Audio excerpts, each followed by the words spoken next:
Yeah, fuck it. What? Named what? Nothing. It's Is that probably better? a Twitch thing. Much better. Let me refresh it, actually. There. Jesus, getting all anal. D Rooks coming in with the first sub to Team Omnia channel. Well, that's awesome, because I don't even see the sub button. There it is. Nah, it still saying it's 360, but it might be on my end. You cocksucker.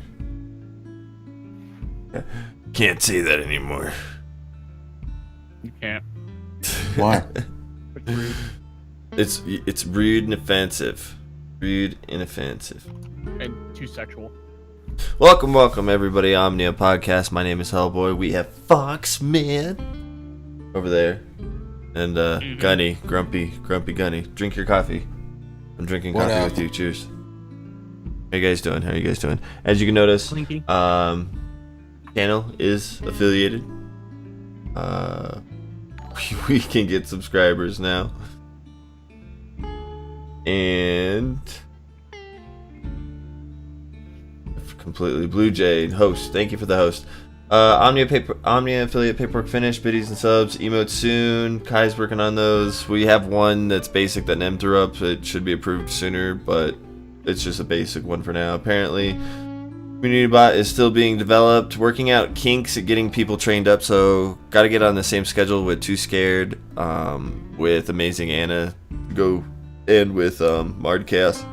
Go through how he's supposed to bring everybody on. I did a little bit of work with Mard Chaos. Amazing Anna needs to be gotten with, and what else we got? If you haven't already sent Foxman your logo to be represented on the website, or even just if you don't have a logo, a picture to represent your stream, like an Abby, the picture you use for your profile on Twitch. Something. It's another platform where you're all collectively advertised as part of Omnia, and you can get to everyone that way, and we want everyone on there. I want to show you guys off. Anything new? Mass Mafia still working on the retweeter. Too Scared proposed his community development ideas. They're approved. We just want him to cut it in half. There are talks about recruitment. Oh, new giveaway, Gunny. You were talking about it. It's that time of year. Phenomenal X giveaway, the PlayStation 4 giveaway, the $50 giveaway. All those giveaways with Phenomenal X are over. He has ended those. So you can remove all those panels, links, notices in chat, things like that. But stay tuned. We are going to be doing an Omnia streamer giveaway. Represent the community. It's going to be more streamer related. We talked about Elgato HD 60. Mm-hmm. 60 Pro.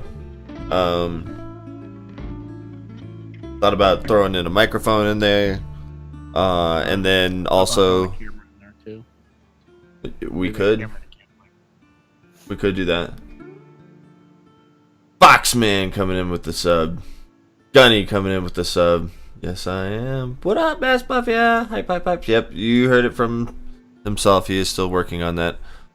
So it's going to be streamer related.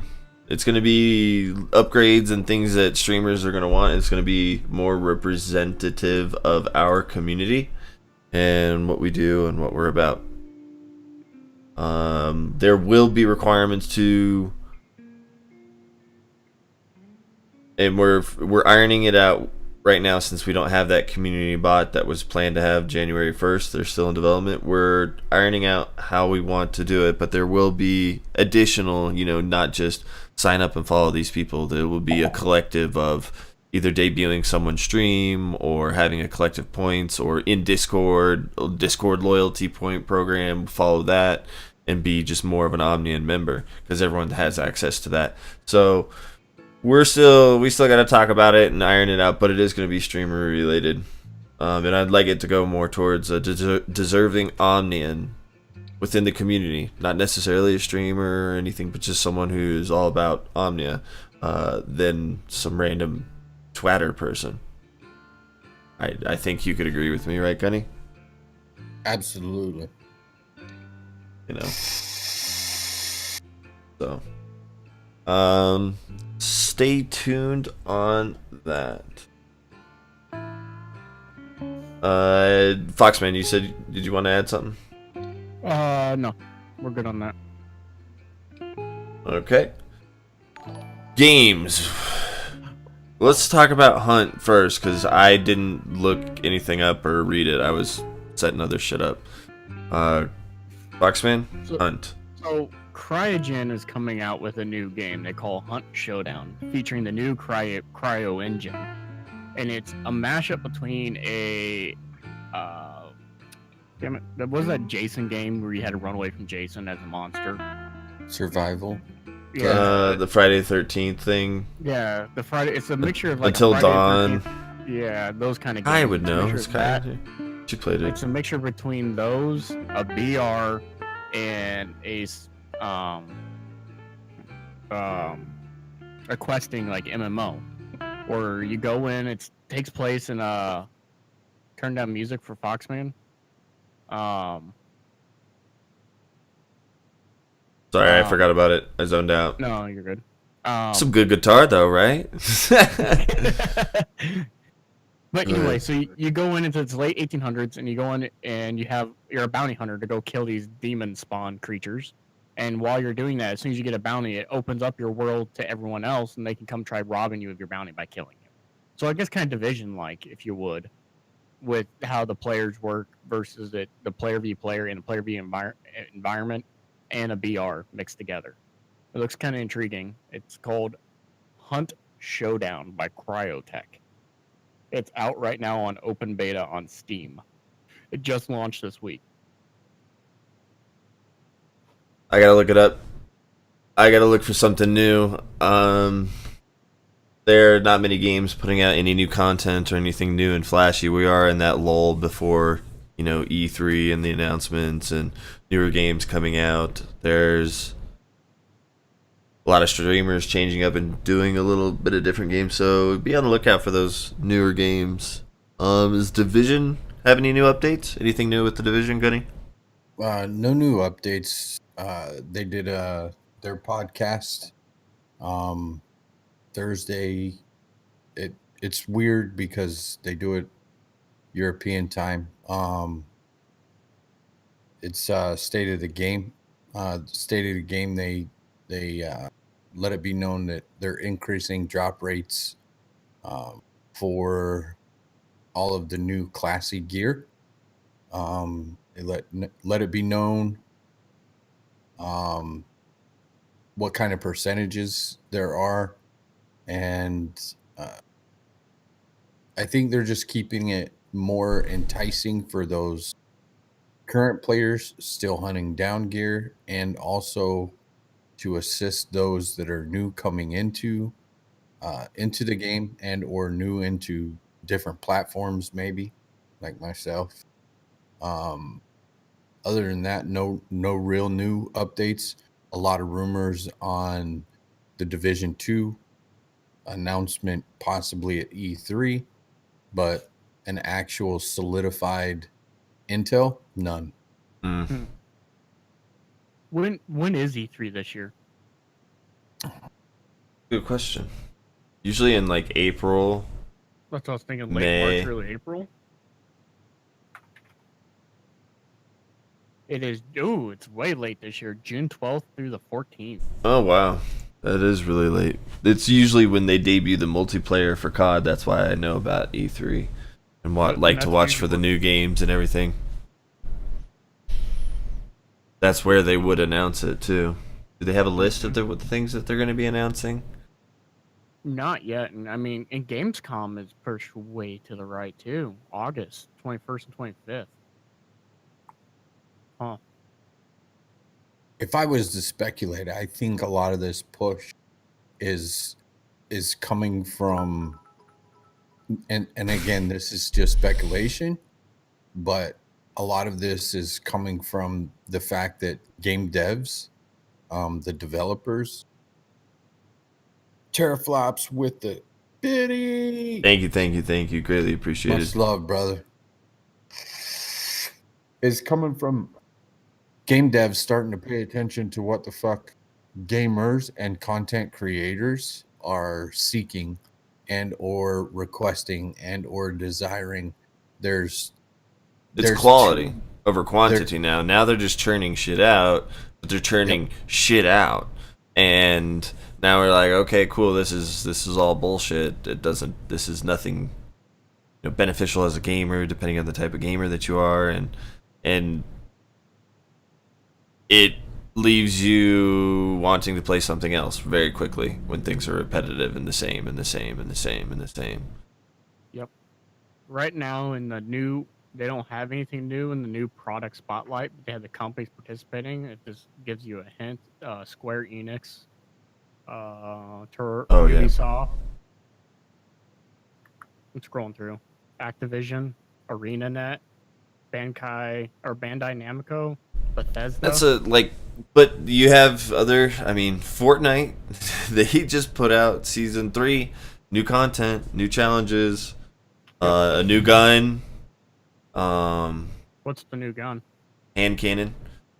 So it's like a revolver, but it's rapid. It's semi-automatic. You don't have to wait for the spin or anything like that. There's less of a delay in between. So they did make it to where you pump action shotguns, when you shoot, you will pump again before you go to switch over. So it's not beneficial to have 2 pump shotguns back to back.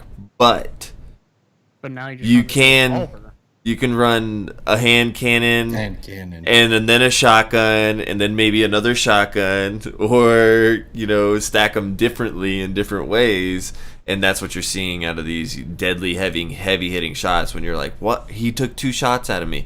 Yeah, he probably shot you with a hand cannon, then shot you with a shotgun, and you had pretty good aim. And one did 80, and the other one did 75, and you're fucking dead.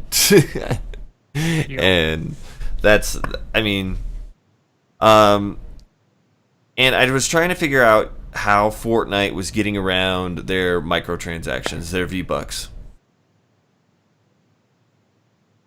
How are they legally getting around? Because within the law, there has to be a way that you could obtain the same thing by putting time behind the game that you purchased.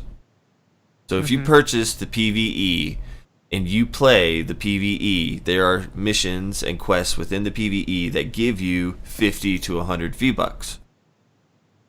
Now, considering like one outfit's 2,000 V-Bucks, which is like 20-25 bucks, that's not bad.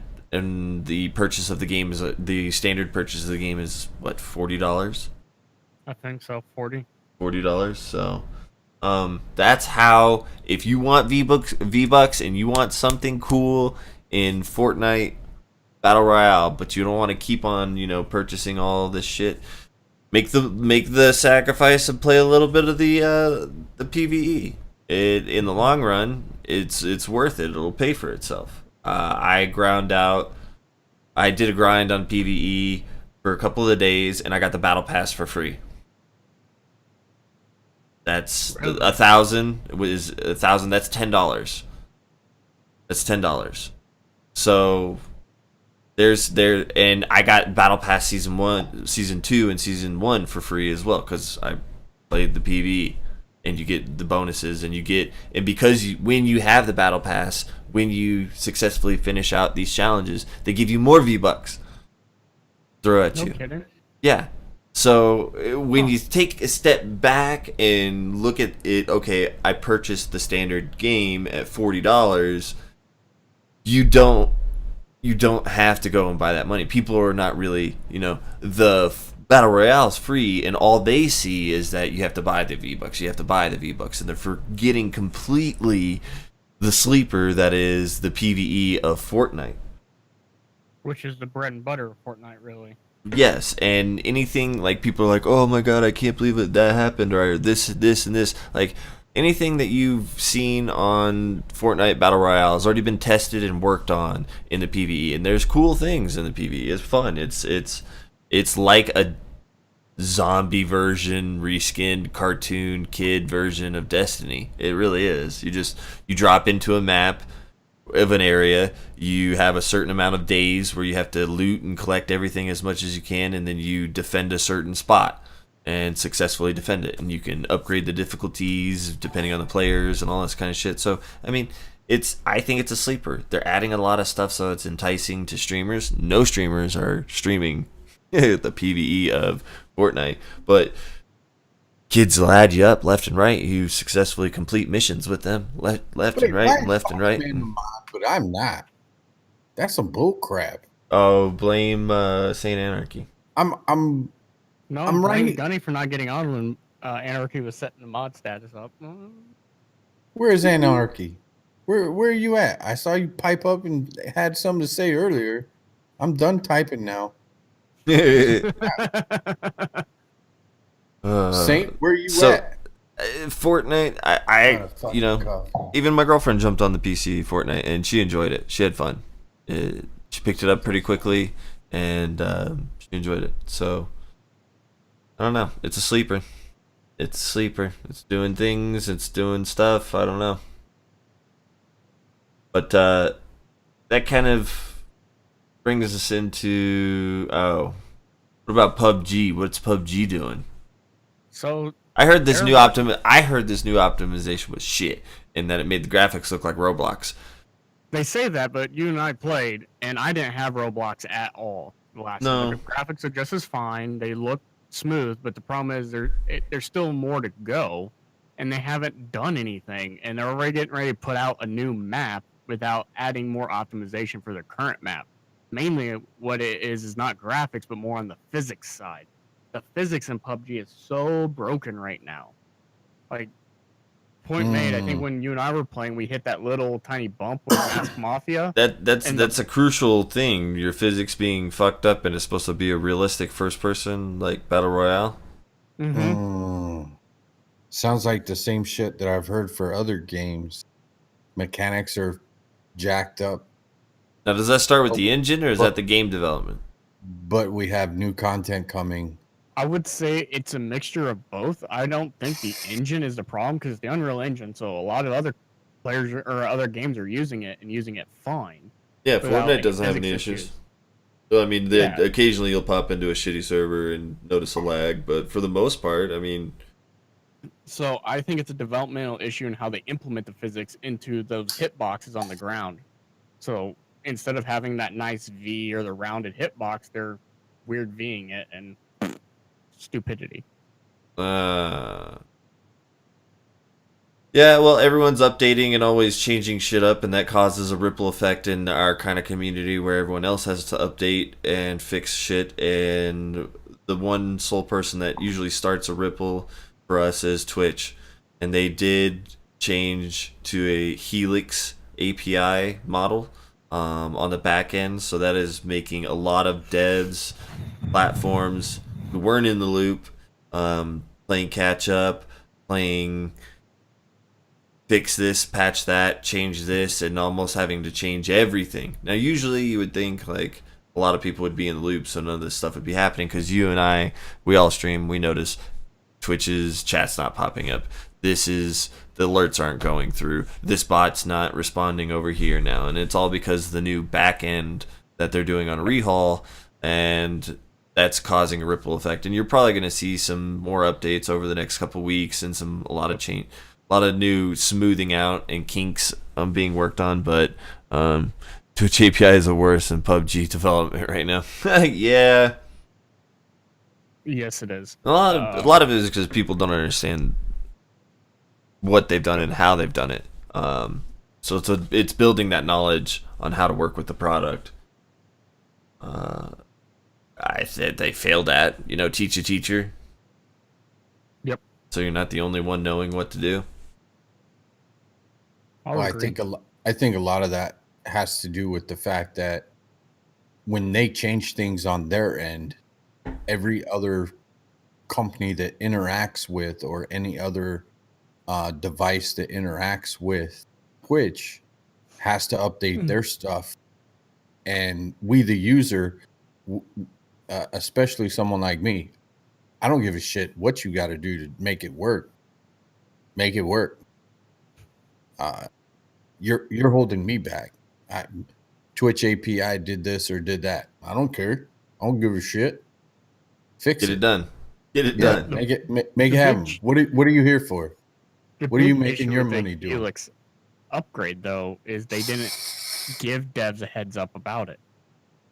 They just, here's a new update. We updated the entire API backend, and then everyone that had alert systems and everything. So there was no preventative measures. It was all reactive.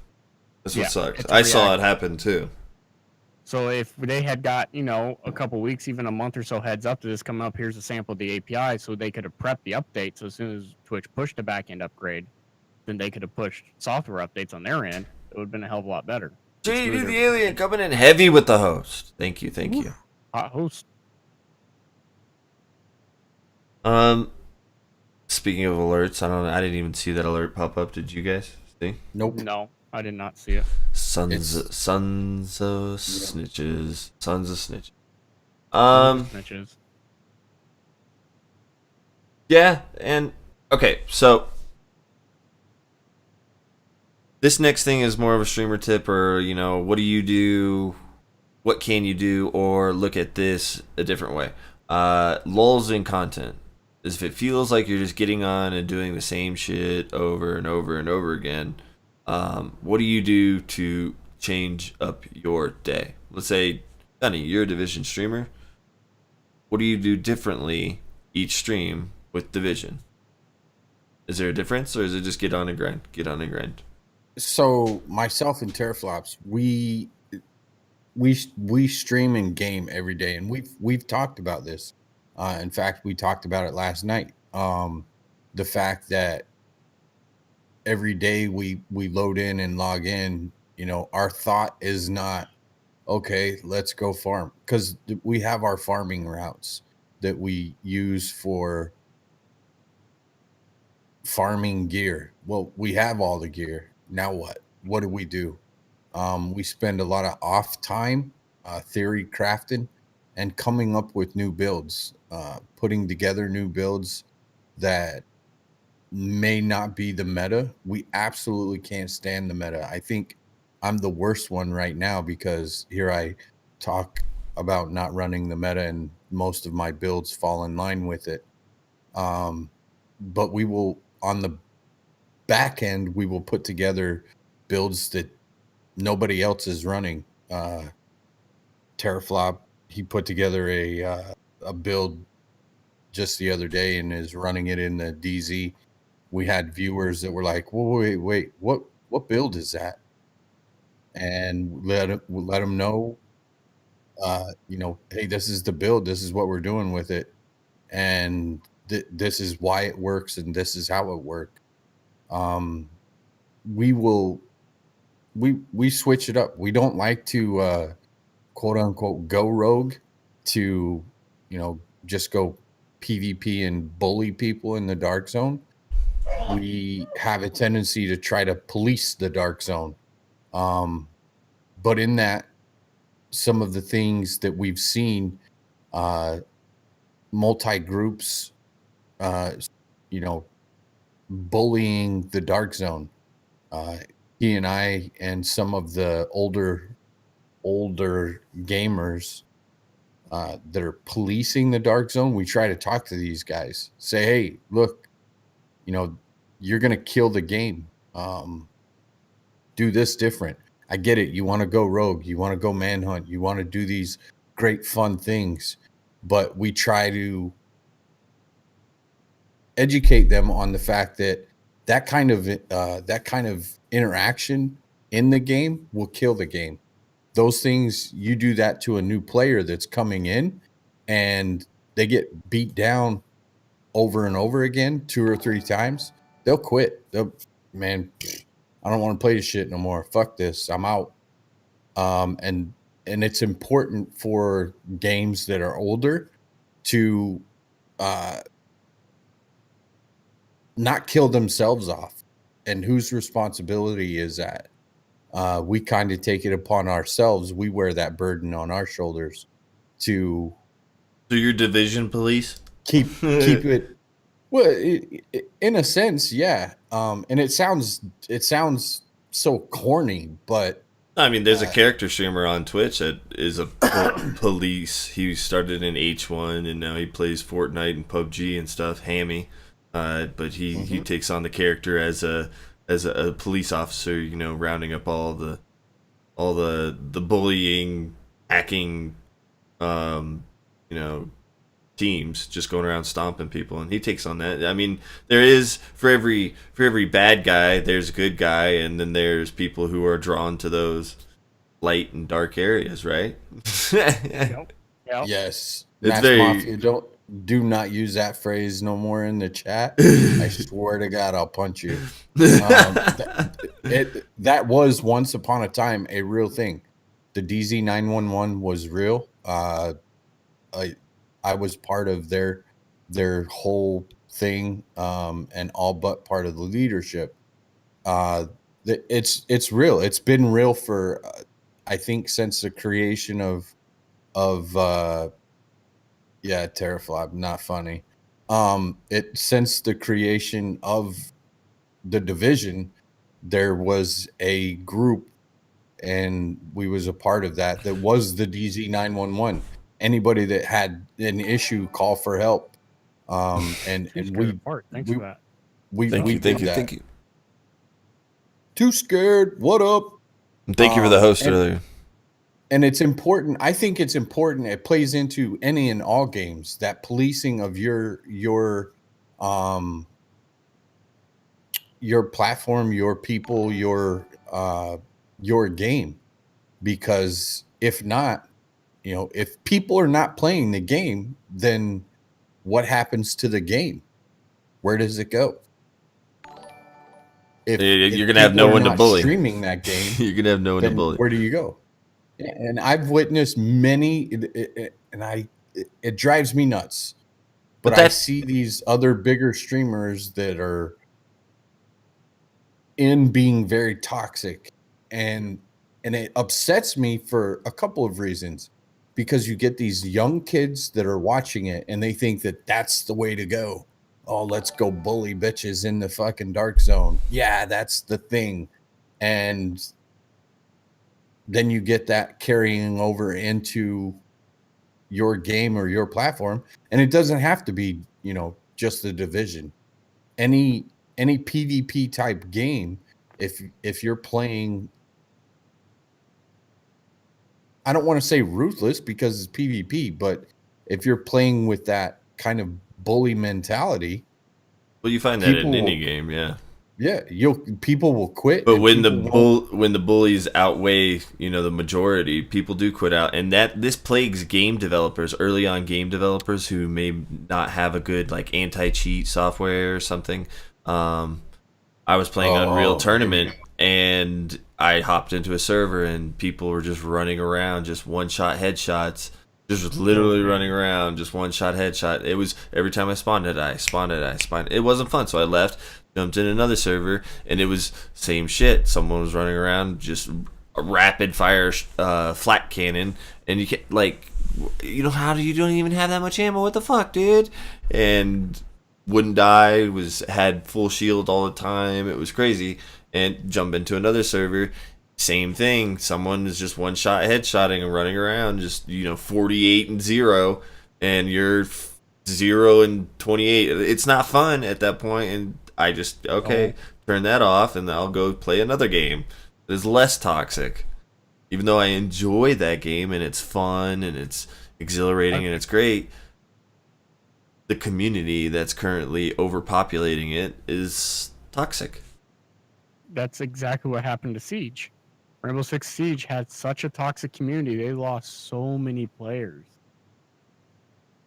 I see Siege trying to make a comeback. And it's the players and the players' responsibility. And I think that's something that a lot of gaming communities are failing to realize that they are the lifeblood of that game. You get too many people that are toxic, you get too much toxicity in a game, and the game will die. So then what are you going to do? if every time, just like Hellboy, just if every time you load in and log in and you load up and go into that and you get your ass smashed, like, okay, that was great, fun, and then the common, term I think came from the Destiny community: get good, Guardian, Sucks to suck. get good, Agent. And it's like, well, how the fuck am I supposed to get good? Because you're a toxic ass or you're cheating, you can't beat that. And that's kind of the thing that we will do. We'll police the dark zone and go try to inform those. We'll catch them. And it's funny because like yesterday it happened to me. I was running around solo for a little bit, and when I was running around solo, I caught another solo. And I was like, all right, 1v1, here we go. And I started to whoop his ass. And I was like, oh, this is so. And then I had 4 people turn and go on me with that dude, assist him in clearing his manhunt. And I was like, really? So it turned into a 5v1. Interesting, you assholes. And when I messaged the dude and said, hey, what's the point? And they were like, oh, we know you're a good player. So I'm a good player. Now I got to fight all 5 of you. Put him to the test. Duh. Yeah, I will never win that battle. Never. Attrition will get me. And, and I talked to him and I ended up teaming up with them. They were all from Korea. And most of them are struggling for English, but just talking to them for a little bit and kind of showing them a different way gave a different feel for how they ran in the dark zone. And it didn't take much, but to let them know, hey, you'll kill off the game if you just bully the hell out of everybody. If you camp on a spot and every time they walk out the door you blow them up, it's no fun. They'll leave. So if there's nobody to kill, who are you going to kill? Now, Too Scared to Fart and Teraflops has a good question. Caveat on that: emotes in games, are those considered toxic in that behavior? And if so, why do game devs keep putting it in? All right, so I mean, it's all about the person's reaction, and this is that mental characteristic, whether or not people can take that and be like, all right, fucker, I got you. Dance all you want, fool. Or, Fortnite, they have all kinds of dances and emotes. Division, is there any emotes and stuff in there? Division? Yes. Yeah. COD has them. Oh my god. COD has them after matches, everything that has some sort of competition, there's a way to taunt. Now, I used to get pissed at people who would taunt, and then then I play enough and people do that, people taunt, and there's okay taunting in my eyes now, but then there's like shooting bodies and just completely disrespecting and dropping the bags. That's like on another level. Like, fuck you, dude. I'm gonna find you. But the emotes, I think, they add that sense of friendly competition. It depends on how you look at it, though. Do you let it get to you? Does it bother you? Exactly. I mean, and some people say, like, Mark. Are you offended? It's discouraging. You may not be offended, but it's discouraging if you're a new player. And let's be honest, you get destroyed. Fortnite's a prime example. And then that guy goes and starts clapping and dancing on you when there wasn't even a challenge. You're a new player. It wasn't like it was difficult to kill you or anything, but then they still gloated it over you. Yeah. But I look at it and I laugh. And I'm like, oh my god, I can fucking dance. I want to do that. Like, I thought it was cool. And now you catch me occasionally dancing around after a couple snipes or something. It's friendly competition. It's entertaining.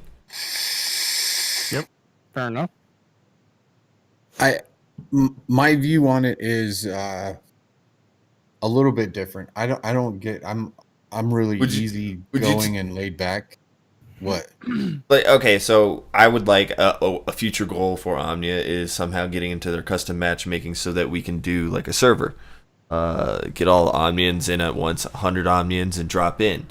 If I killed you, Gunny, or Foxman, and started dancing all over your bodies, would you get upset? Um, me? It depends on the context, I guess. I mean, if it was Blew you up with a rocket. I'd be like, yeah. I think I'm an old dude, so it doesn't really, I don't really, yeah, it's whatever. And that's kind of how I am about it. I'm like, oh, really? You want to clap on me? Okay, all right, yeah, clap, like clap your little ass off. Funny days. I think Random Hero makes a valid point though. Context is everything. Yeah. If you get a hella good snipe or a hella good headshot with a shotgun, hell yeah, clap on me. You earn that shit. Either way, even if someone just ran up on you and just blew you away one shot in the back of the head. Here's the kicker, though. Here's the kicker with that, because all it takes is a little twist. Because a week ago in the DZ, these same people that I teamed up with yesterday and talked to them, even though they struggle with English, I explained it to them. The best I could in context that they could understand, in no kidding party chat, and said, there's a difference. Afterwards, we met up with them and saw them again. Rather than clapping on our bodies, rather than shooting the dead bodies and just being disrespectful, we got bows or curtsies. And that's kind of, to me, it's a little bit different of a environment, and or it sets the tone. It says, hey, we're going to do this, but I salute you, and now we're going to kill you. That's a little bit different than, just coming in, shooting somebody in the back. Two men enter, one man leaves. and the funny thing is like with the Division, it sets a really, really, really jacked up atmosphere with the fact that you don't only battle, and this is what Teraflop, he gets so fucking twisted. Oh my god, he gets tilted like super hard. Tilted. Oh my god. Because not only are you having to contend with the PvP aspect, you also have the normal PvE type atmosphere that will attack you as well. And when that happens, usually and Teraflop, I love you to death, brother, but he's like the target. If the NPCs get spawned or they are in the area, they chase his ass down. And there could be 6 rogues or 5 rogues running around shooting at you, and then all of a sudden the NPCs get spawned up and now they're attacking you too. So it sets a different tone, and they always go after him. Always. They will run right past other players and target him. So when you're in that environment and you get into a PvP battle, it's not just a PvP battle. Now you're contending with other environmental things in the game. So it really, really messes with you. So then to take advantage of a player that's in the middle of a PvE type action, shoot him in the back, and then stand over him and clap. It's like, really, you jack tool? I mean, yeah, you took advantage of a situation that I was in a tight spot, but what does that say about your gamer skill?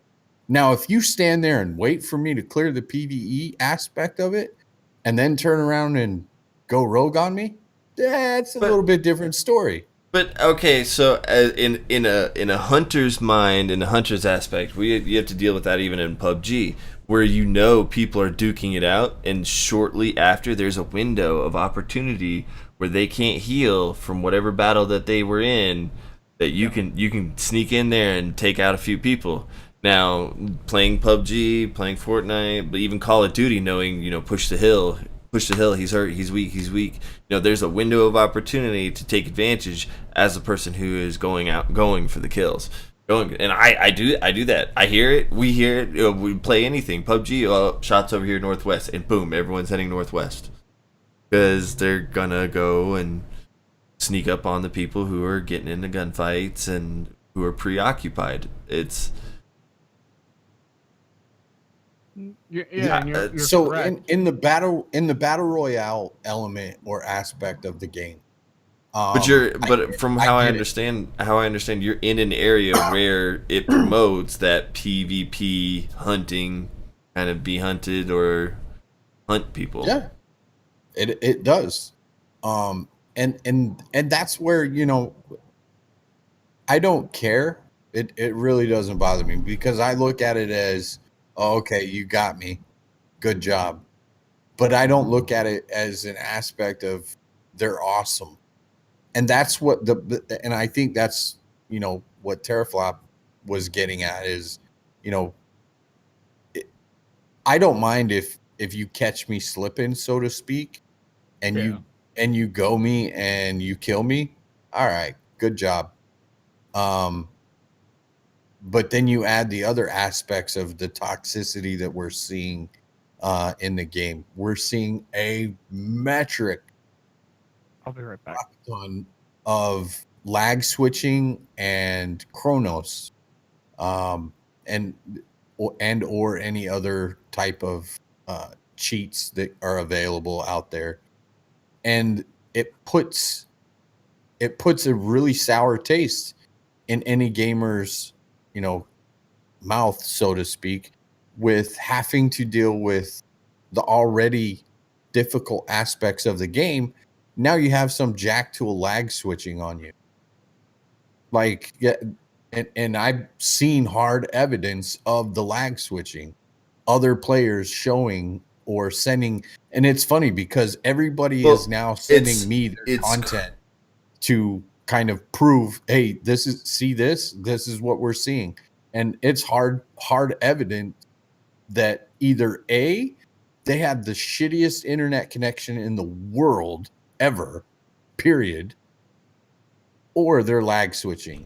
And the consistency in their gameplay and the fact that you will go from smooth, normal mechanics to all of a sudden gliding across the map and things of that nature. Yeah, no, I got nice try. So, and I know what you're talking about, but what I find is, because I'm a COD fan and everything, is that you're complaining about things like Call of Duty fans were complaining about years ago. Now, there may be one or two, but not in the year of the COD. What I mean by that is the COD that was put out this year. You never find that. There's some sort of anti-cheat, anti-lag switch, migrate host, kick user ban program that has been successful to where in the year of the COD, you never really run into a lot. And if you do, it's not for very long. I want to know why it is that, these... Is it the game developers with the anti-cheat? Is it is it Activision? Is it PS4? Is it so? Why we'll see. Call of Duty has the software to stop that stuff, and they've somehow mitigated it to where people are just not interested in enough anymore to do it that often, unless it's on old CODs, and you'll find that on old CODs. But why is that not shared knowledge? Why can't that be shared knowledge? Keeping the cheaters at bay for the game developers as a whole community. Why is that not shared knowledge? I look at it as like antivirus, adware, malware, software. People put that out for everyone to use to combat Trojans, viruses, all this stuff, as free software as a computer owner. I think that comes into play or brings into play the aspects and the views that for every cheat there's an anti-cheat, for every virus there's an antivirus. Any and every time that there is a wall or a block for these kind of things, and it doesn't matter for what game aspect you're playing, there's always going to be that one asshole that he can't get his trophy, so he's going to cheat to get it, and be upset about it and fuck it, I'll cheat my way to a trophy. And the game developers are, they're trying to stay on top of it. But again, for every time that they build a wall, there's somebody already on top of trying to find that loophole. Yeah, no, and I it's understand that. a constant battle that they have to fight. And I think game developers are doing a good job at it, but I think part of the onus is on the player community themselves, and being able to, and we're doing it in the division. A lot of the guys are starting to see, because we're there on a regular basis, they're starting to see that consistency from us. And I've had hundreds of messages related to this kind of thing lately about, hey, pay attention to this guy, they're doing this, hey, this guy's doing that. And we're seeing certain groups kind of group together, and they all have that cheating mentality or that cheating kind of atmosphere about them. And it gets back to, how are you gonna play the game if nobody's playing the game? So, there's two ways to handle it. You can talk to them about it, or you can just not combat them. Yeah. You're like, well, now you're a dick, dude. It's funny to compare fuck communities, your Division community versus COD community versus Overwatch, PUBG, Fortnite, and a lot of these communities have something that's driving a certain character, what it means to be good at that game, and it's driven by the community in essence, but it's also driven by an outside influence. And I hate to say it, but esports. You're not good in COD unless you can bully people. Yeah, bully all you want, but if you're bullying people with rapid fire, you're shit. If you're bullying people with high cal, you're shit. No one respects that. No one will think you're good. No one, if you're using some sort of cheat or something, no one thinks you're good, because good people follow esports rules and don't use things that make the game unbalanced, and that promotes I'm better than you because I can get the kills and I don't even have to use rapid fire, and that's and you see that not a lot of people, there are some cheating when I was researching it, but there's not a lot of cheating because there's such a huge esports boom in Overwatch. They have really good anti-cheat software, very, very good. Blizzard's doing phenomenal with that. But again, esports, R6, esports. Ubisoft moved Rainbow Six Siege from Xbox as its main platform to PC, and then debuted a new ESL League and Esports Realm and all this stuff, which has been moderately successful. And that's driven the community to shift focus, instead of being cheating assholes, to I want to be good in a gamer's eyes, in a balanced game, have skill, and that's what I want to be. And Division doesn't have that, and you're seeing that because there's no one to set a standard. 10 commandments or whatever, thou shalt not use rapid fire, thou shalt not all this stuff, multi-group, thou shalt not climb on Teraflop's body. Yeah, things like that. There's nothing unwritten code, multi-grouping. You see it in Fortnite, but... And if you're out there and you're watching and you do clap on his body, knock it off, because I have to hear it. Or do it more. No, don't do it more. He gets tilted, he'll quit. So it's before you break shit. But It's- another thing that actually brings up, and PUBG is a good example of that. Is so we got cheaters, we got people who get tilted at that very reason because people are clapping on body or emoting or whatever. But then you got now this kill cam in PUBG, and everyone's quick to hit the cheat icon because they felt they died. And oh, look at that guy, he snapped. Well, did he really snap, or was he just that fucking good that he moved the mouse to your head?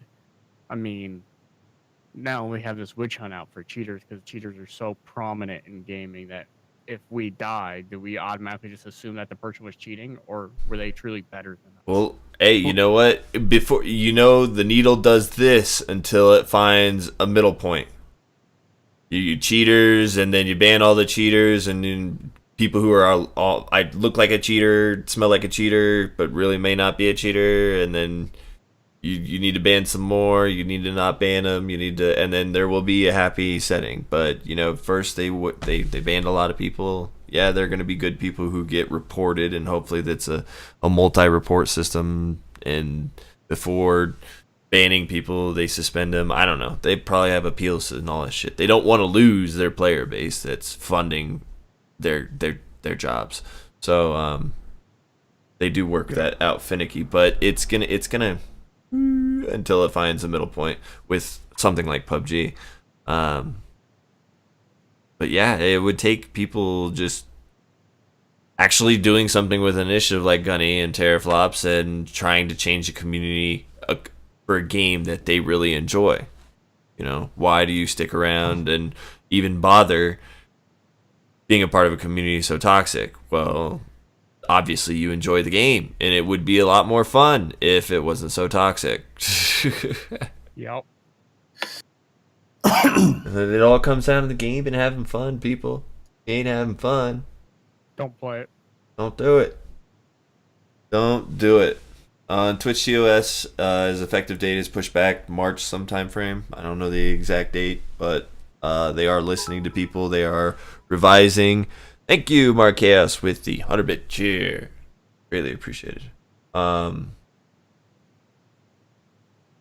are listening, and they are working on changing things or ironing and defining certain things that people have issues with. March 5th is what D-Rooks. March 5th? Sounds good. Anyone got Twitch gossip?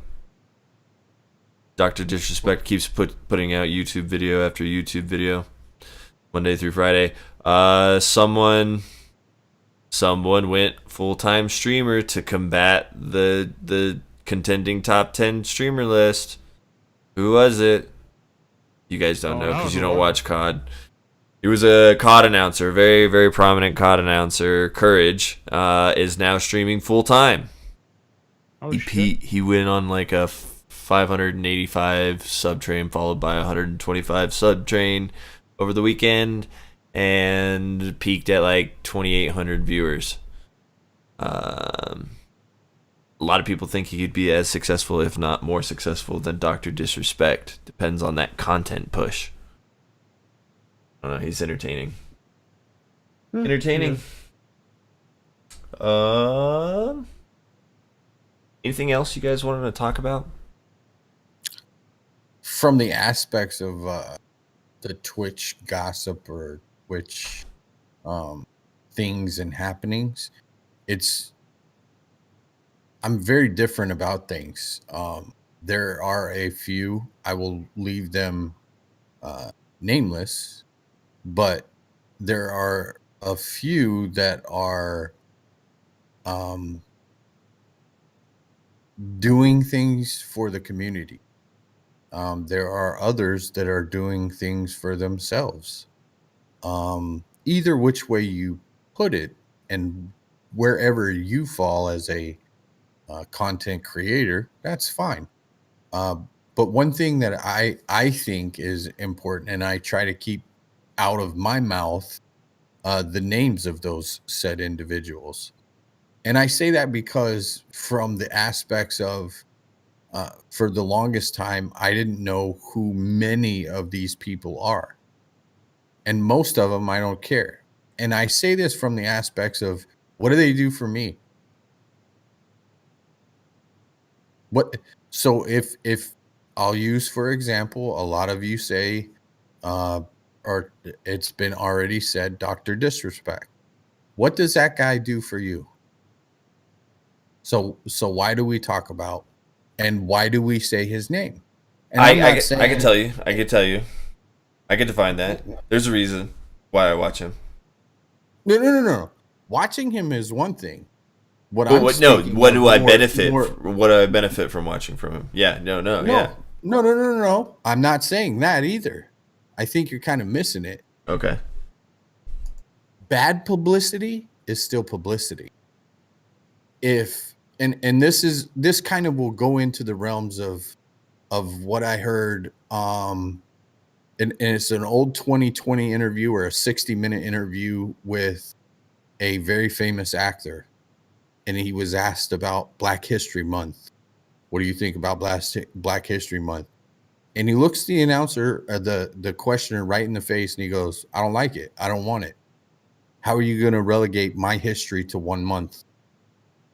And he goes, "In fact, I want you to quit calling me a black man, and I will quit calling you a white man." He gets to the point where if you quit talking about it, it will quit happening. It will quit to exist. It will cease to exist. Now, we're not going to make these people go away. I get it. I got it. But I damn sure am not going to help. I'm not going to help somebody get 60,000 viewers in their channel. Shit, I ain't got 1,000 in mine. So why the hell am I going to push or give publicity, free publicity? He doesn't pay me for it. So why am I going to push out them in their mouth from me? This is me personally. Ready to go. All right. This is the reason why I watch the top streamers in the marketplace that are technically our coworkers that we're competing with, that we can either learn from on either what to do or what not to do. And you can argue with me on this one, but people who are putting or doing something new in their stream that involves an interactivity with the viewers, that is enticing, that is flashy, that is, entertaining those people every 8 to 10 seconds and keeping them in there so much so that they have thousands and thousands, 100,000 people in there. I want to know what you're doing to get those kind of people in there. And that's why I watch Dr. Disrespect. Anyone can learn anything from any streamer out there, good or bad, what to do, what not to do. And the dude... You missed it. What? I'm not saying don't watch these people. I'm not saying don't learn from these people. Because going and watching and learning, that's... There's a few on my follow list that I won't... But I'm not going to say their names. I'm not going to say their names because that's publicity. He's got 3 or 4 plugs in this podcast from us. He's got 3 or 4 plugs. Yeah, but everybody knows him. He's the top streamer. I didn't until recently. How could you not know, like, the employee of the month at your workplace? He wasn't back before all this crap happened. He wasn't that guy. And before all the crap happened, he got 2 awards for being the best live streamer. What does he do for me? I guess that's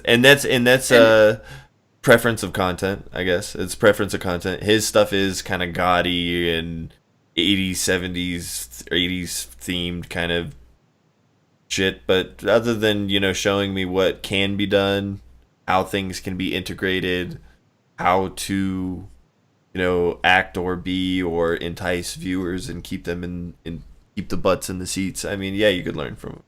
But yes, is it do I look for it? From them.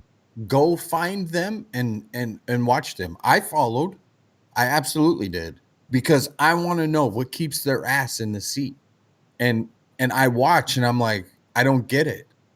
I don't understand. I don't understand the appeal, the drive for people to hit that sub button or to turn around and drop 500 bones in a fucking like, are you crazy? Are you dumb? There are so many different ways to spend that kind of money, and that's how you choose. What in the fuck are you thinking?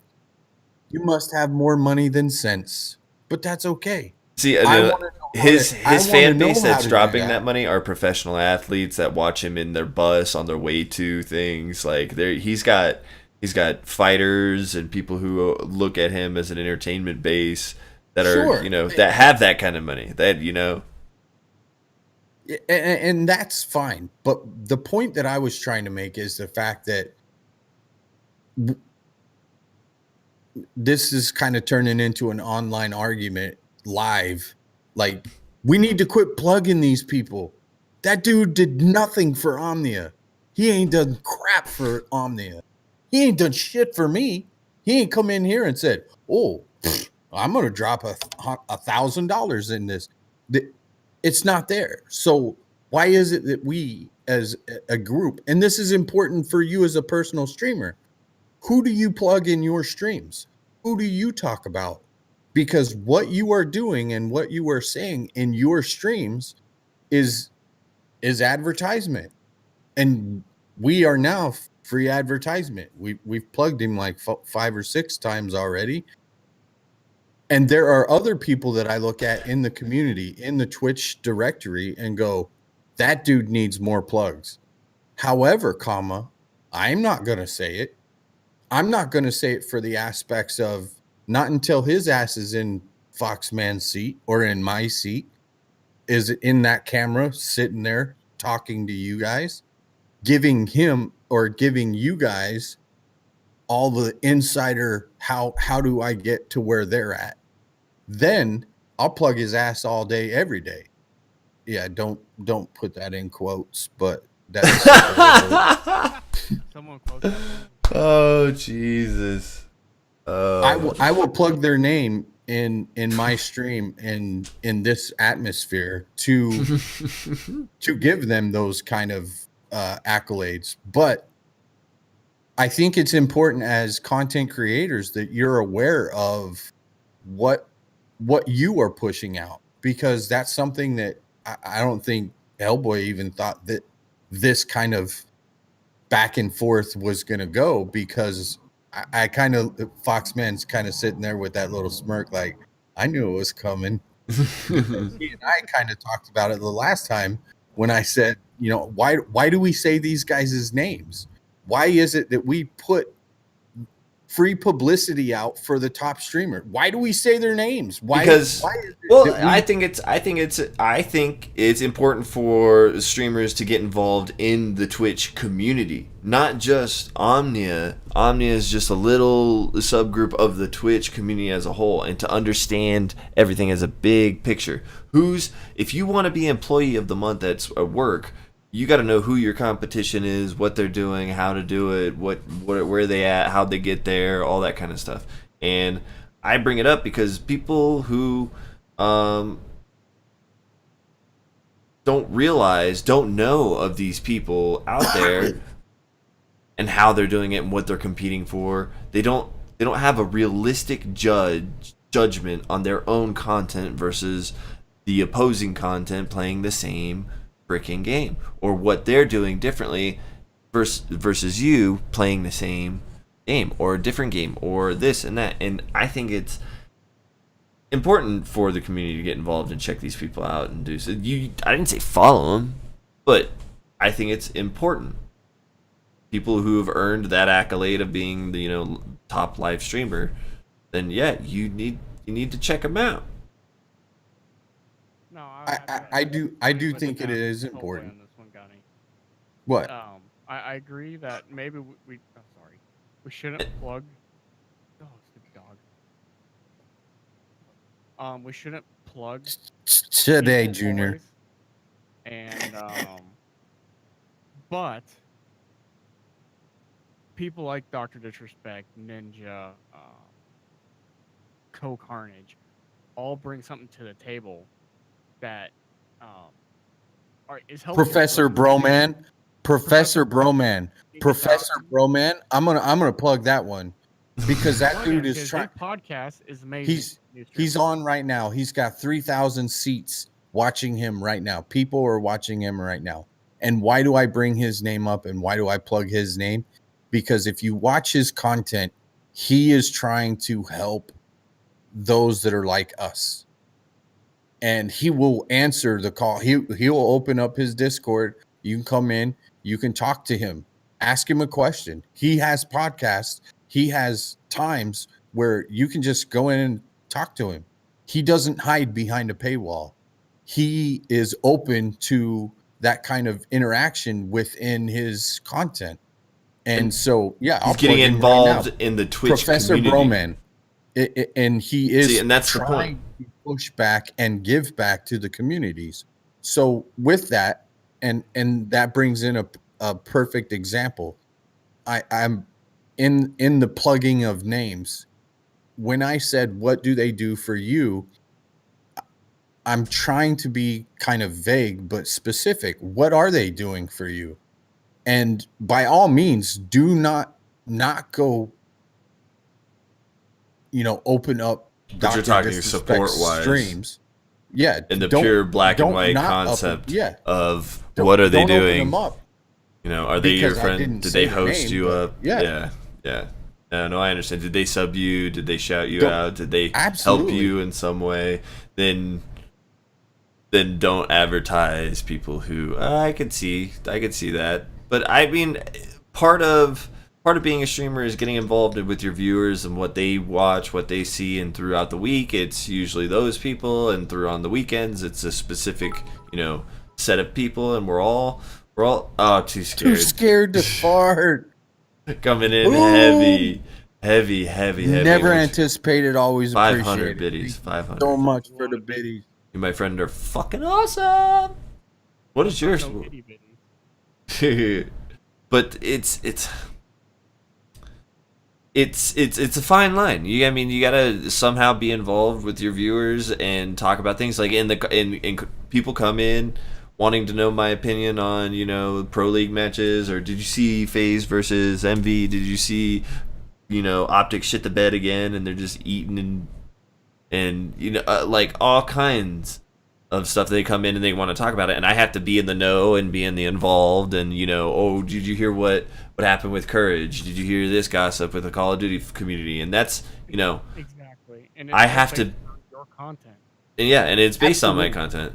So mine's mainly VR, so that's why people like Dr. Disrespect and Ninja are big to me, and why I need to know about when we need to talk about them within the BR community. Because if you don't know what they're doing, you're already behind on the BR community for a stream.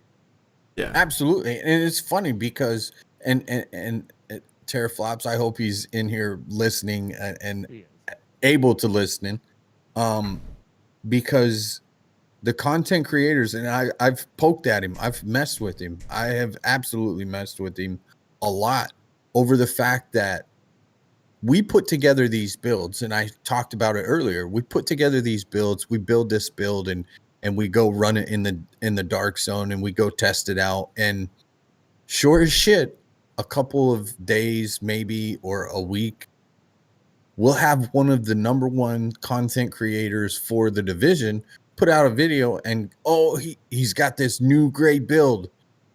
And there it is. NX has been running it for a week and a half. And it's happened to us multiple times. So we're ahead of the curve as far as what's new, what's happening, what's the new hotness. But that content is not being pushed out. Mm-hmm. And on that same note, how do you compete with that? You snooze, you lose. And how do you compete with someone that is so well established? Optic even said this, in Call of Duty when World War II came out. He got the game a couple days late. He knew he was going to be playing a lot of it. They got the Race to Prestige and all that stuff. So it came out and he got onto the game, and by the time he got the game downloaded onto his console, he saw YouTubers, specifically YouTubers, out with leveling up with content, quick scopes, and everything that anyone could ever want to see, which saturated the market as the first one's there. It's going to have the higher views. It's going to have the most likes. It's going to be this and this before even people who make a living and have that fan base already could even get their content out. And he's like, you know what? I have a community. I put a video out. People are going to watch it. It's what he said in his podcast. He's like, and I enjoy that I have that kind of loyal community. Hold on a second, my dog. So, he's like, I feel bad for the smaller content creators, the ones just starting out, the ones that don't have, a huge community or a following, and they're just trying to get this content out there. If they're literally not the first ones to download, purchase, get everything and do everything, record it, and just be ready to put it out at the hour that it came out, then you're behind the curve. You snooze, you lose. And YouTubers, it's a fierce market, and they made it that way. But yeah, you're right. You snooze, you lose. And it's not even the snooze, you lose part. Even if we was to beat them to the punch, and M Speed talks about it all the time. He has this person that he contends with or gets in a fit about, because he will put together a build. He puts it, he got it, he's doing it, he's making it work, and then this content creator will put it out. Even if as a small timer you was to put out that content, it goes back to the same thing that you was talking about in the COD realm. You ain't got 60,000 subscribers. You ain't got that kind of following. It doesn't matter. You can have it first. Nobody cares. Why? Because the 10 people that saw that you did it first, that shit don't matter. As soon as they drop that video, as soon as they put that content out, poof, they've got 60,000 eyeballs watching that shit. But if your focus is to find things outside of the box, if your focus of content is to do that kind of stuff, then consistently doing that and posting it will build that community that's looking for your content to do that. You can work towards it. I wrestled at Ohio State for a little while. Russ Hellickson, you can always outwork anyone. You can always outwork anyone.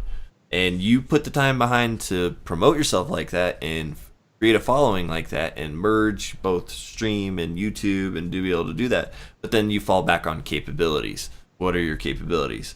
And then, things get ironed out. But yeah, if you're fresh and starting out, consistency, and you've just got to do it. You've got to do it. Yeah, maybe you got 10 viewers this video. Next video is 15. Next, 4th, 5th, 2 weeks from now, you've got 50 viewers, and you're going up and you're going up. It's a grind.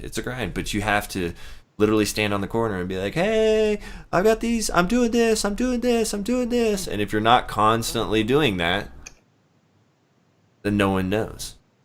Yep, you gotta sell yourself. Ali A fucking sucks at Call of Duty. He stays on English servers, yet he's one of the biggest Call of Duty YouTubers that gets all this product and this and that, and has his own. COD now? Ali A started in COD. Oh, that's I always watch Pokemon Go. Yeah, no, he started in COD, and he's branched out on things, but he sucks. But being able to manipulate how he plays the game and who he plays with and make himself look good, he generated a following base that's more profitable than being a pro at the very game.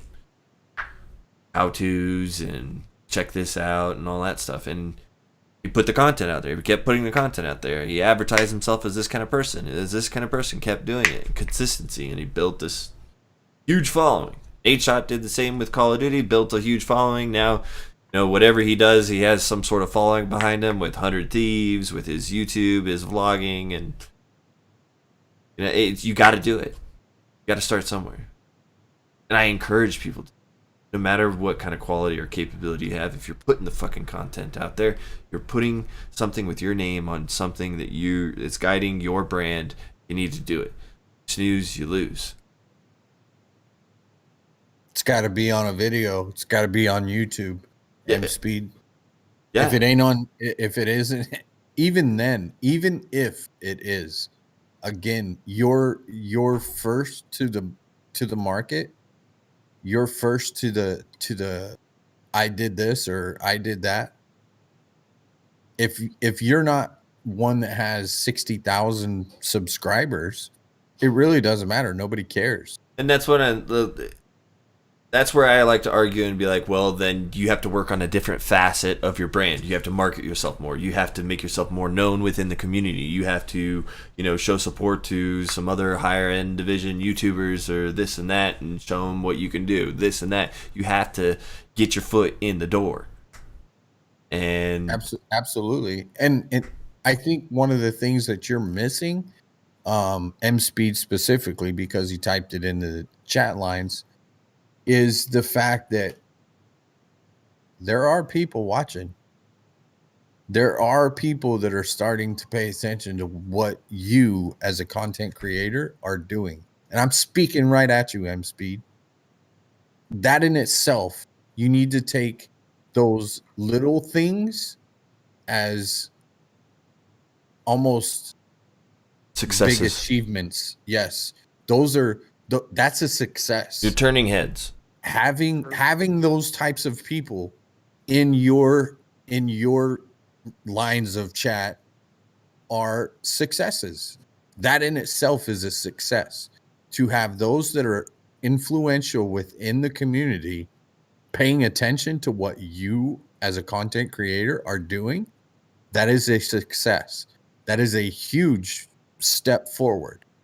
And now where do you take it? And I think that leads us into the aspect of setting goals for yourself and your stream and your community. And this is something that Professor Broman talked about in one of his latest episodes. What are your goals? What is your overall overcasting goal with your community? What do you want to do with it? Because each and every one of us as a content creator is creating a community. Yeah. And those within your community, what are you doing with them? What are your interactions with them? What is it that people are coming to you as a content creator? What is it that you are offering them as entertainment or education or whatever the case may be? Where does it sit? Where does it fit for you and your community? And as a content creator, you have to have some forethought into where are you going? Where did you start and where are you going and how are you going to get there? Yeah. And I think that's something that many of us, especially in the first, 6 months, maybe even first year, we look at and go, I'm just going to turn on the go live button on the machine and let's do this. And we don't have a goal. We don't have a forethought to what is this going to turn into? Because many of us are ignorant to the fact of the power that we hold with our communities. And so, NX and I are very different in the way that we do things, but we're a lot alike. Different for the aspect that I'm going to do this as a living. He does it more as a hobby. So for him, it's a hobby. So yeah, whatever. I don't give a fuck. It's cool. And I, on the other hand, looking at it from the aspects of trying to turn it into almost a career move, I handle things a little bit different. So as a content creator, M Speed brought into the fact that he wants the credit. Give credit where credit is due. What are you doing to achieve those things? How many YouTube videos have you put out? And those questions I know the answers to, but where are you going? How are you going to get there? And I think that's important for us as an Omnian community, for one, but as an individual streamer within a community, what are you doing to draw that attention to you? What are you doing to draw that attention to your community? to those that help you get to where you're going, what are you doing for them? As much What are as you we doing? possibly can. But yeah, but you have to ask Oh, that. sure. You have to ask that. Yeah, it's a question that rhetorical, but yeah, you have to ask that. And from an Omnia perspective, we're out here trying to help as many people have as much fun, create relationships, grow, and have an open knowledge base for any questions, and continue that non-toxic, pay it forward community mentality. Lead by example, and how do you achieve a good solid community of people who are like-minded? Continue, consistency, grind. Some will come, some will go, but stand for what you believe in, and keep it going. But you had, like, MSpeed, it was you specifically. Are you going in and checking out these other division YouTubers? Are you checking out these other division streamers? He didn't know who most of them were. Are you paying them kudos? Are you, the aspect of support? There becomes a politics realm within each sub community of gaming. Like, Yep. are you supporting them? One thing is, we had a streamer that Gunny and I had it out with, and the streamer got really pissed off at us and everything, and I told him his stream didn't look very well, and he's like, it's because it's restricted for subs, and we were cussing at each other, and he gifted me a sub to prove to me that his stream was not caca. And so I stuck around, and his stream wasn't caca, and I continued to check him out. He's a decent PUBG player. He's funny, and but paying him that respect from going from full tilt, we hate each other, want to fight at TwitchCon, to he gifted me a sub, and after he gifted me the sub, I threw him 500 bits for the sub, and then he raids and hosts me and throws me a sub. Politics. Kudos. And that's a partnered person. Partnered streamer. I think your words were hot trash. I think. Yeah, but the guy's stream looked pristine once I was a sub, and because of that interaction, this streamer then changed it so that quality of content was not restricted to just subs only. To behind a paywall. Yep. Yeah, exactly. A big part of that, I think, what both of you are talking about, and the kind of TLDR, is networking. What are you doing as a content creator to network within your niche? Each one of us has our own niche. Gunny's the division, and oh god, community. Want to hear about networking? Foxman over here, the silent ninja of networking. The ninja, the dude on payroll for Streamlabs. So, if you want to know about networking, and that's what I'm getting at. What are you doing networking? So, like Hellboy not so gently hinted at, one thing I did was I just got to know a community, which was the Streamlabs community, and it started out with me just asking for help as an early adopter for Streamlabs OBS. Someone helped me, and then a bunch of other people started asking for help for varying issues, and I helped them, and then I kept helping people over the course of a week, and then I got a call from Streamlabs like, hey, do you want to work for us and keep doing this? I'm like, yeah. And then it just kept progressively going from working as a volunteer to getting paid to now being on the payroll for Streamlabs. oh, And it's that little bit of networking and just getting to know people to network. It, like, a key one, and I know it sucks, like yesterday's my day off for all work, and I just wanted to chill. But the president of Streamlabs did a call out. Anyone who could do support, can you guys hop in here? We need some help. We're inundated right now. I instantly replied to a text with him, like, yeah, I'll do it. I'll hop right in, Murdy. I hopped in. I started doing a bunch of support. That stuff goes noticed. That stuff does not fall upon deaf ears. Do that kind of stuff. oh my wait, God, so you're that's saying, awesome. that if you're active in a community, people notice you? Yeah.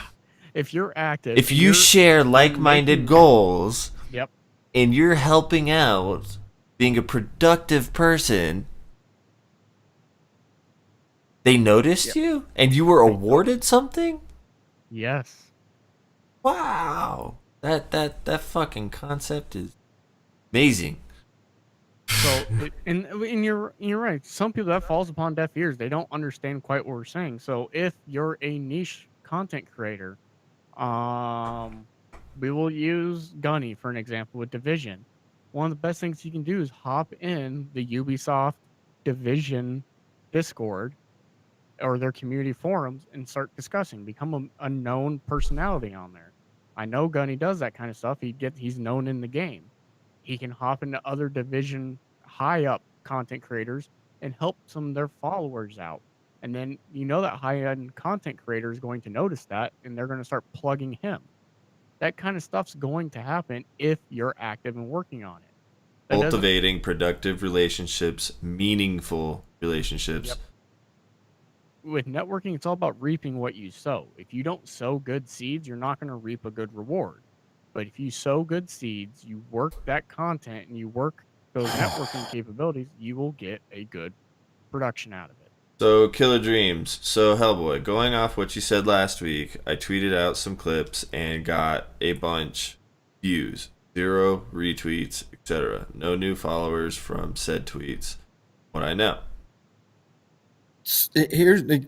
May I? Time. Oh it's my not God! instant. Yes, thank you. It's not instantaneous. Are we in the land of snowflakes? And I say this from the aspects of instant gratification. I absolutely fucking can't stand people that want instant gratification. There is, especially in Twitch, Twitter, and or that realm. It takes oh my god, it takes forever. And let me touch on something real quick, Gunny. Killer Dream. I'm getting. You got not a single retweet. Hellboy, Gunny, and I all started and didn't know each other all back in, we'll say, late 2014, early 2015. Yeah. No that clue. Was now going on 3-4 years ago. I can tell you, I went the first 6 months with not a single person, not one person watching my streams, not a single chat message, nothing. Dead. Killer Dreams. I see what you're saying. He's more talking about like retweeting to help get content out and things like that. Yeah. It's so Twitter is a time frame. Yep. If people are not looking at it actively within an hour almost, at that instant, then it didn't happen. Yeah, exactly. So now also, how are you constructing your tweets? Are you using hashtag OmniaGG? Because if you're using hashtag OmniaGG, I know you would have. I know you got the Omnia channel. You got 7, and I try to retweet as much as I can. I don't have the retweeter on there because I think it clutters things and it's not from the original post. And I'm waiting on Mass Mafia to develop his, but there are retweets out there, and plus we know the retweet program. We guide our members use hashtag OmniaGG. That's how we and everyone else can find you on Twitter. Search hashtag OmniaGG and then help retweet. So I mean, are you using proper Twitter construct? You know what I mean? There is such a thing, and they even have classes on it in college. But are you shitting me? No, I'm not. Social media management. Yep. Social media management no, is an actual fucking class in college. It's you can have a bachelor in arts in social media management. That's actual positions. The shit that we learn in Duke is you get paid $70,000 a year to work for a company dealing with Twitter and Instagram and Snapchat. And I know what you're thinking, Gunny, because I have to deal with that to an extent. It's not as easy as it sounds. You're talking about part of that social media management, understanding the audience, the analytics of that audience, and how to reach out to them. So it's not just it's targeting. It's targeting your consumer on a social media platform. I got it. I get. It's worth it. Reaps a lot of money. No. Yeah. What the fuck are we coming to? As fucking and the wheel keeps on turning. Fuck because that's their number one way of making money now. It's not TV ads. No, hell no. TV Oh, advertising is Ew. down to nothing. It's that Twitter post, that Yeah. promoted Twitter a post. degree in That social media. This, Yep. what the fuck is the world coming to? Well, to know how to Right. target your consumers and what kind of information you're pulling from on different platforms, well- considering that each platform can't specifically talk to another platform, you know, the middleman is a person with a degree in social media management that collectively knows all of it.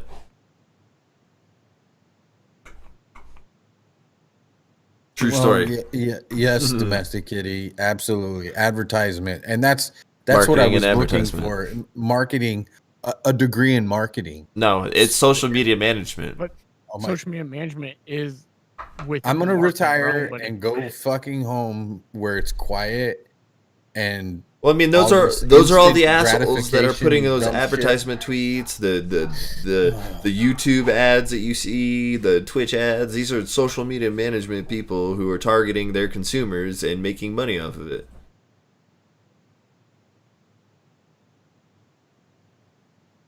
They have a contract with an advertiser that says if you play this ad so many times, and then they have a counter, and someone clicks on your video, they play the ad, and boom, they get a little bit of money. Boom, they get a little bit of money. Let's put it in this retrospect.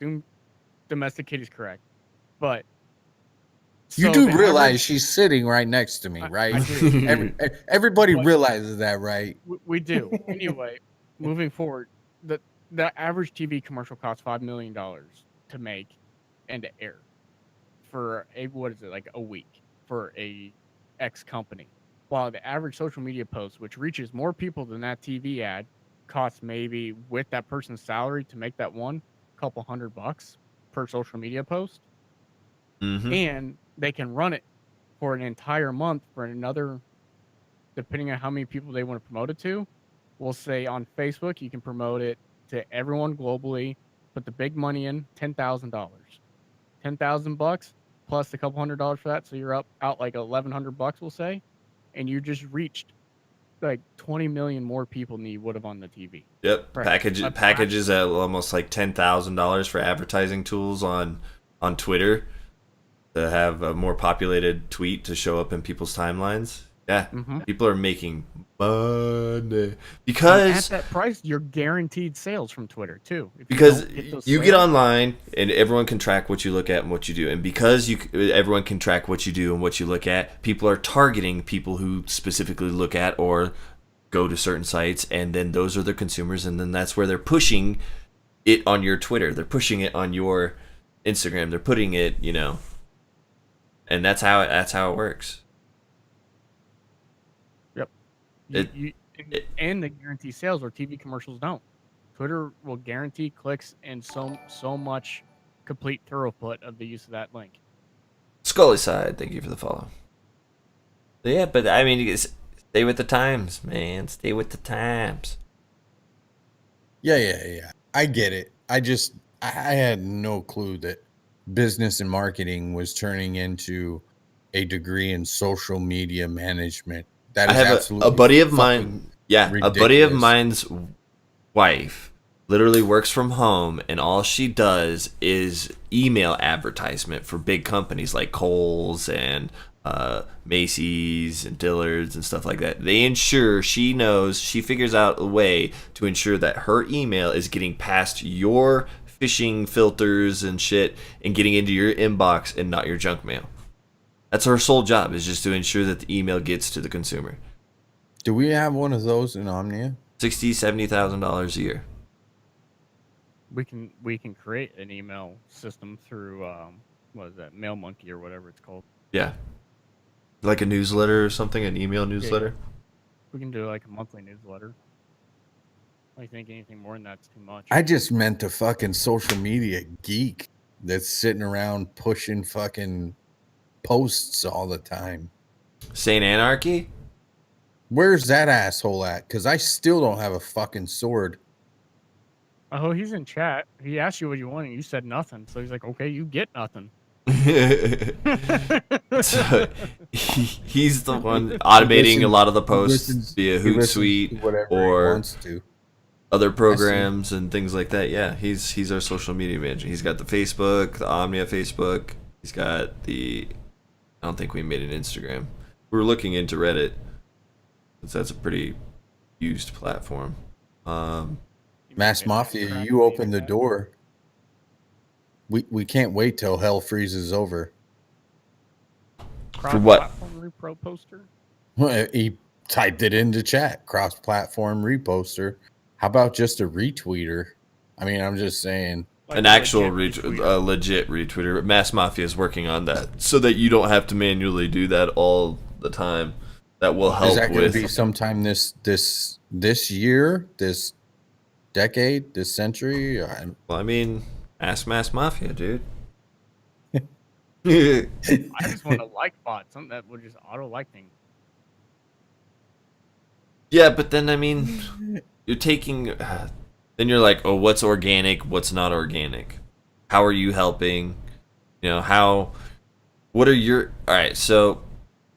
All I'm hearing is excuses. And I talked to no because see results. No, I added this on the knowledge base, and promoting yourself is only as good as your promoting tools, the tools in which you use.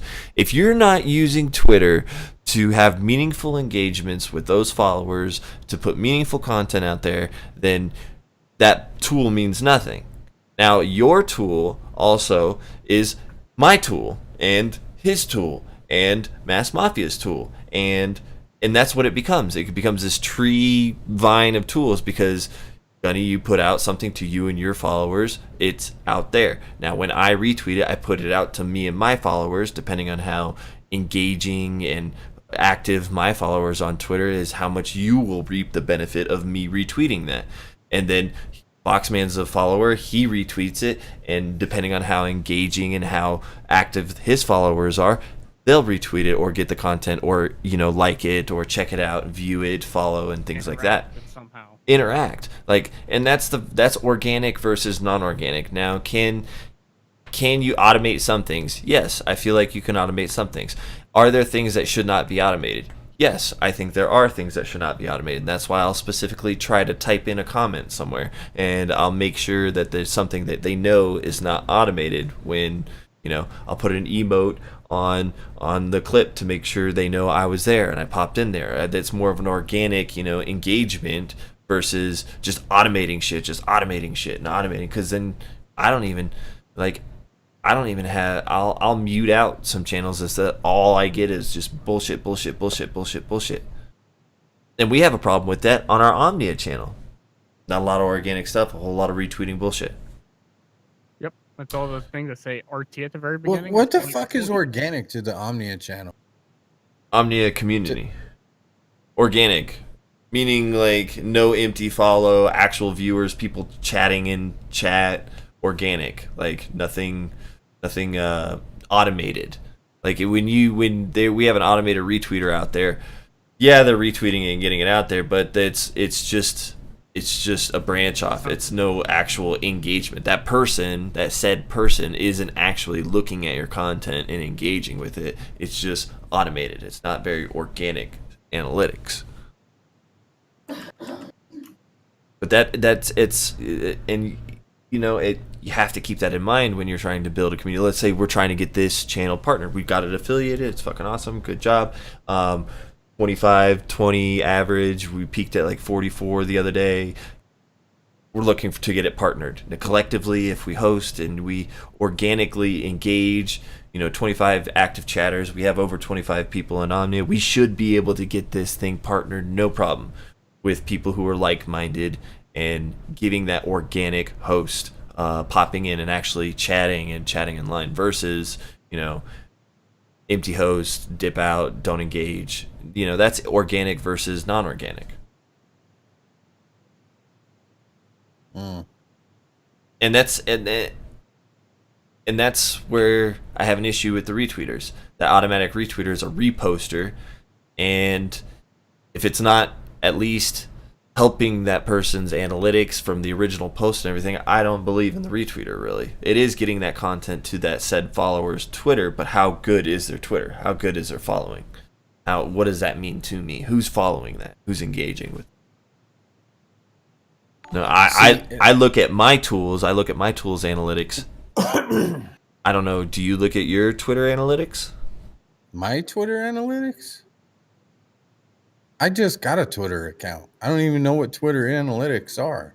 What do you mean? Yeah, and that's I'm being facetious with it, but yeah. I seriously, I as long as I have had an account and I have 1,600 followers, I can't stand this shit because I'm seeing fucking a bunch of garbage, and then I see all the hashtag retweet bullshits or the at retweet fucking factories, and I get all of their crap.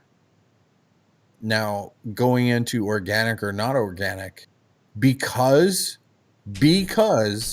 it's such a falsified or empty type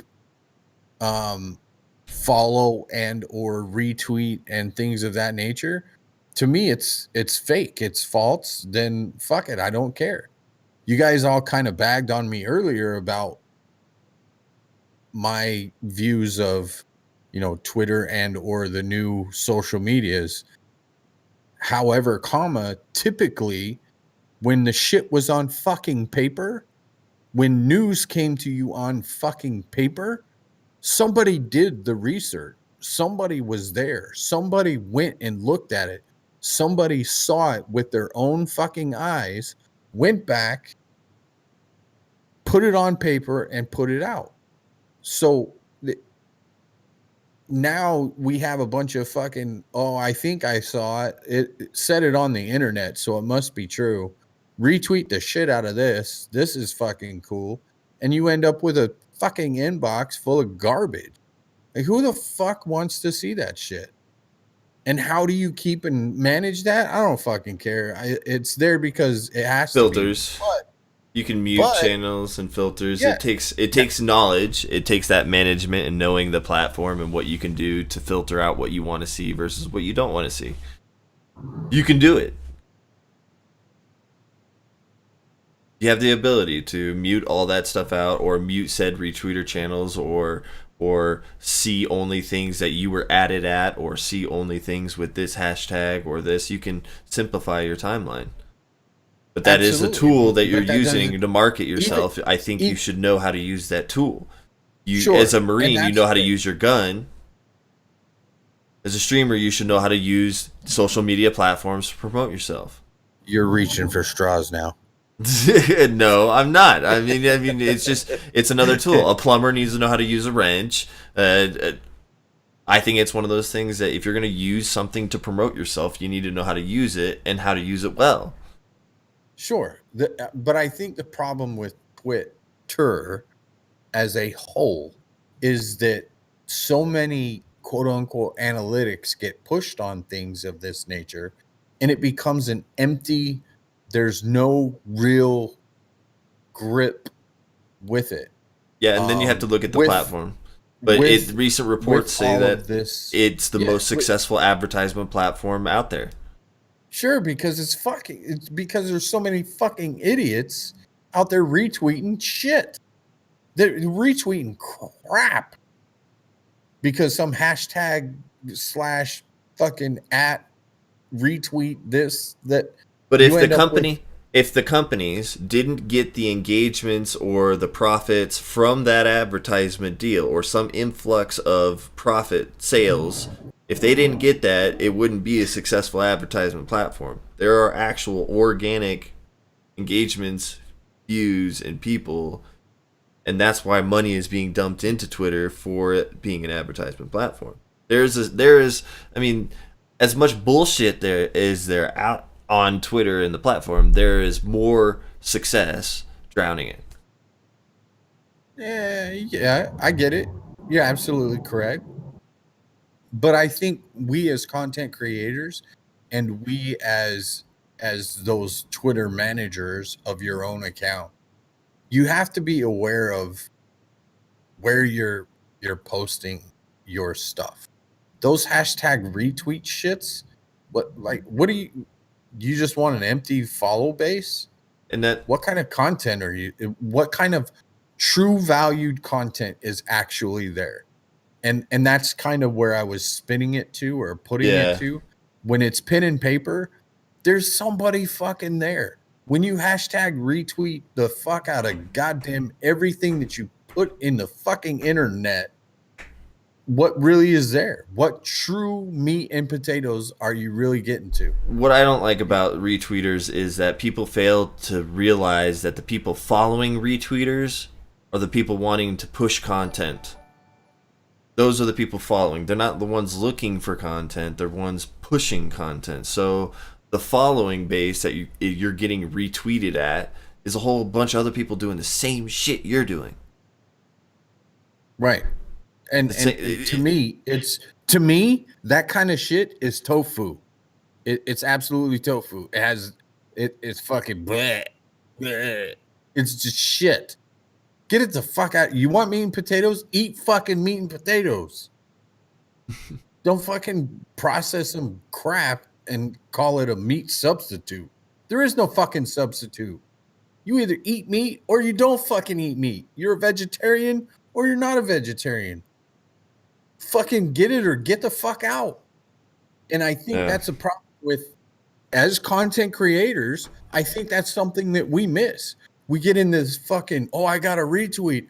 Oh, I gotta hashtag it to retweet it, to fucking add the everything. And what's the content? Where the fuck is the meat and potatoes? Push fucking content or get the fuck out. Stop hashtag retweeting shit. Nobody cares.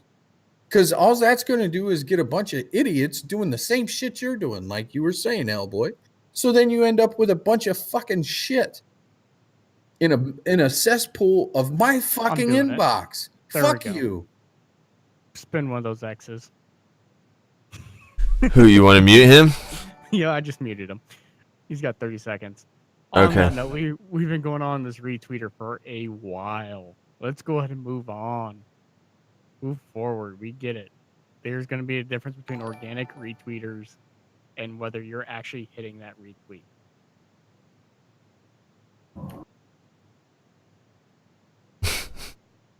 There we go. We're moving on. Let's get to those hot videos of the week. Clips of the week. Is he unmuted? Yeah, he's unmuted. Okay. He just got quiet. Yeah. I mean, I did want to touch up that in saying that organic engagements are kind of needed to help get Omnia out there and grow. If people could engage and be active with the Omnia Twitter, which tweets out everyone's shit, everybody's shit. You want a place where everybody shit's at, go to the Omnia Twitter. It's all I don't want to go where everybody else shit's at. The fuck? You don't want to help. You don't want to what? An easy access. Go where everybody else easy shits. Access point. Everyone else shits. That's where you said. That's what you said.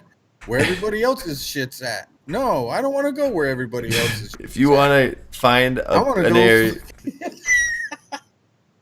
Words mean things, fucker. All right, clips of the week. You guys are shit. Oh, I'm getting all caught up here. All right, first clip.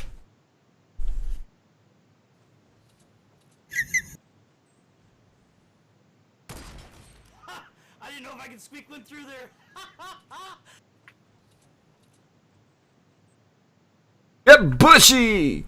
I can't believe he hit this either. I can't see the distance, but right between the posts. Snipe. Next one.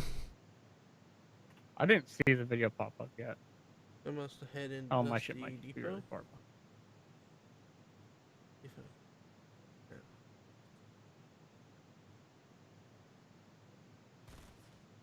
He has no shield. D-Rooks? D-Rooks? Hey, it looks like he's straight out of Star Wars. Ding! I'm done. I need to work on the snipes. I had to do that challenge. Get the snipers for the fucking achievements. Get the fuck out of here. Oh, shit. That was a hell of a hit. The walking drift. Where are they? Oh, there they are. Kai! I saw this clip in her YouTube. No fucking way. I didn't even know you could throw nades that far. Didn't even know. Didn't even know, man.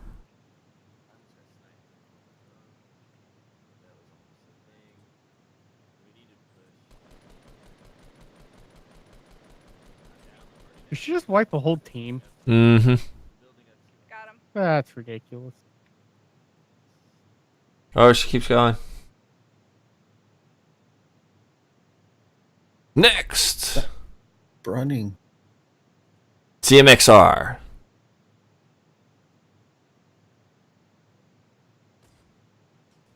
Damn. That's a nice snipe. Dead on the head. Dead. And was that? Wow. I like the keyboard though. I like this one. Especially since you actually talked about it earlier today. You were battling one dude out.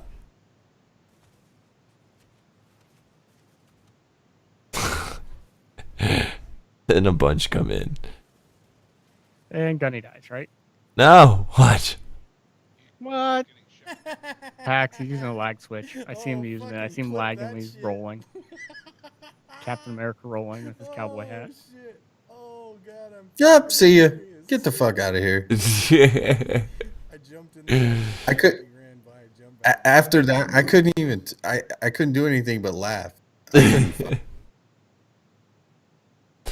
All right.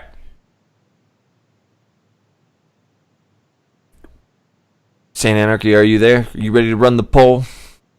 That's Yep, fine. pulls up. Poll is up. Looking at the wrong chat. What? This chat didn't even move. Vote.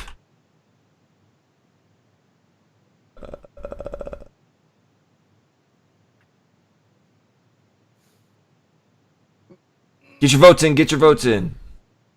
You guys are fucking awesome. Blue Jay, answer your question that you asked earlier. Phenomenal X Gaming. He has announced the winner. He has ended that giveaway. I do not know who the winner is. You'd have to check him out, but you can remove the panels and let your viewers know that at Phenomenal X Gaming, Twitter, Twitch, whatever. He's the one who announced the winner, and check out there. Probably check your emails if it's a clean giveaway. Check your emails. Check your emails. Check your emails.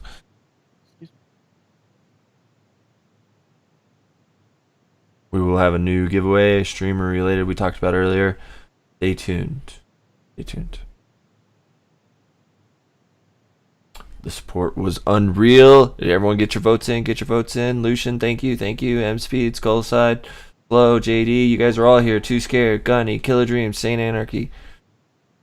Kill Kill Dreams Dreams. with the sub. Yep, we've got the sub button.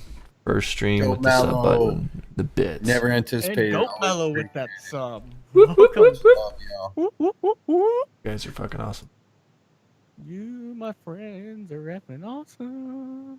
And Dope Mellow, that vote does not count. It has the double exclamation point. Only one. All right, and the poll, who won, who won, who won? Kai with that Twitch Prime sub. Kai, coming or not? Thank you, thank you, thank you. Bushy with 7 Bushy's votes. clip with 7 votes. The sniper! Through the post, you guys gotta see this. That was dead on. I'll play it a couple times so you can see. It's definitely squeaked in there. He plays on console. But yeah. GG Bushy! Clip of the week. God.